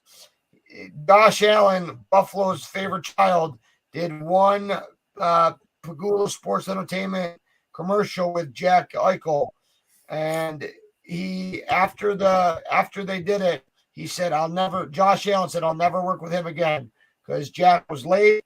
He seemed interested, thought he was too good. Those were some of the question marks for me. And he's not here anymore. We can move on. Alex Tuck is the type of player that I see doing that stuff with Josh Allen. He's our captain. Fans, tweet at 2 Goalies 1 Mike or at Dwayne S39. Right time for us to make Alex Tuck the captain. Kyle, before we leave, What is your answer to that? Again, I think, obviously next, summer next year leading off.